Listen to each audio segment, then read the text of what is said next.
Salam saudara, kita mau merenungkan kebenaran firman Tuhan yang diambil dari kitab Ayub pasal yang kelima ayat yang kedua. Demikian firman Tuhan, saya membaca dalam bahasa Indonesia sehari-hari.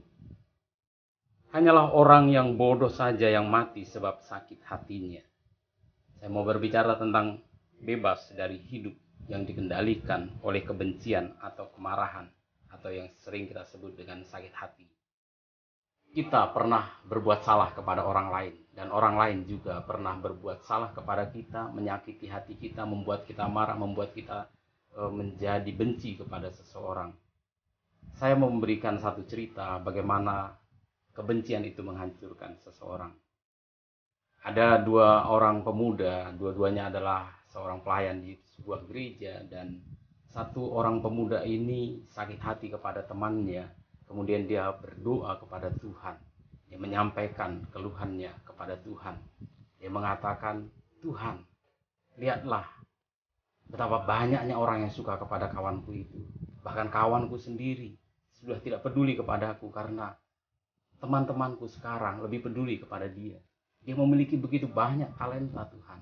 Dan kemudian pemuda itu terus-menerus menyampaikan keluhan-keluhannya.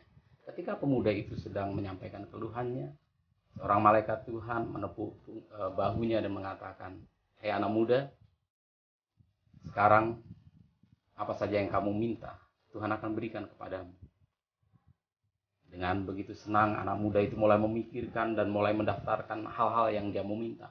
Dia mau meminta teman yang lebih banyak daripada teman kaum mudanya itu. Dia kemudian berpikir bahwa saya mesti memiliki talenta yang lebih banyak lagi. Ketika dia mulai memikirkan apa yang dia mau minta, malaikat itu menyampaikan lebih lanjut, "Ketahuilah bahwa Tuhan akan memberikan apa saja yang kamu minta, tetapi kepada temanmu yang kamu ceritakan itu, Tuhan akan memberikan 2 kali lipat." Maka sedihlah hati anak muda ini, karena dia berpikir, kalau aku minta 1 talenta, dia akan dapat 2. Kalau saya meminta banyak teman, dia akan lebih banyak lagi. Dia terdiam. Sesaat dia mulai berpikir dalam kesedihannya. Tetapi kemudian dia tersenyum. Aha, aku sekarang tahu apa yang akan aku minta. Tuhan, butakan 1 mata saya. Karena dia berpikir temannya akan buta kedua matanya. Lihat saudara, betapa mengerikannya sakit hati itu. Betapa sakit hati itu menghancurkan orang yang sakit hatinya. Kita mesti berani mengatakan bahwa hidup kita tidak boleh dikendalikan oleh sakit hati. Kita mungkin bertanya, bagaimana caranya supaya saya lepas dari keadaan sakit hati itu? Jawabannya sederhana, ampunilah orang itu. Yesus mengajarkan doa Bapa kami supaya kita mengampuni orang-orang yang bersalah kepada kita. Mungkin engkau perlu menyebutkan nama orang itu dan meminta supaya Tuhan mengampuni orang itu, dan engkau juga mengatakan, Tuhan, aku mengampuni. Mari, bebaskan hidupmu dari kehidupan yang dikendalikan oleh kebencian, kemarahan, ataupun sakit hati. Kita berdoa.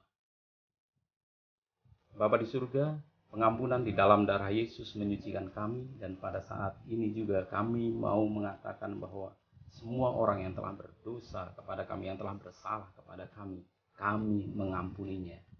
Ampuni kami seperti kami juga telah mengampuni orang yang bersalah kepada kami. Di dalam nama Tuhan Yesus. Amin. Amin. Tuhan Yesus memberkati. Shalom.